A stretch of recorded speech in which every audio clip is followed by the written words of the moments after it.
সামাজিক যোগাযোগ মাধ্যম তথা সোশ্যাল মিডিয়ায় প্রকাশিত অবৈধ কন্টেন্ট রোধে কড়াকড়ি আরোপ করেছে ভারত সরকার। নতুন এক নির্দেশনায় সরকার জানিয়েছে, সোশ্যাল মিডিয়ায় প্রকাশিত কোনো কন্টেন্ট অবৈধ হিসেবে চিহ্নিত হলে তা ৩ ঘন্টার মধ্যে সরিয়ে ফেলতে হবে। আগে এই সময়সীমা ছিল ৩৬ ঘন্টা। সংশোধিত এই নির্দেশিকা আগামী ২০ ফেব্রুয়ারি থেকে কার্যকর হবে। এই খবর দিয়েছে বিবিসি।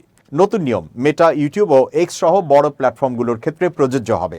এছাড়া কৃত্রিম বুদ্ধিমত্তা বা এআই দিয়ে তৈরি কন্টেন্টও এর আওতায় পড়বে। সময়সীমা কমানোর কারণ সরকার আনুষ্ঠানিকভাবে জানায়নি।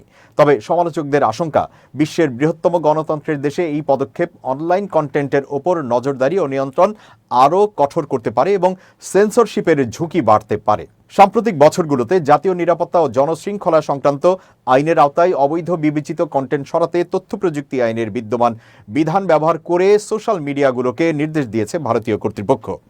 বিশেষজ্ঞদের মতে এসব বিধান সরকারকে অনলাইন কন্টেন্টের ওপর ব্যাপক ক্ষমতা দেয়। স্বচ্ছতা প্রতিবেদনের তথ্য অনুযায়ী ২০২৪ সালে সরকারি অনুরোধে ২৮,০০০-এরও বেশি ইউআরএল বা ওয়েব লিঙ্ক ব্লক করা হয়েছে।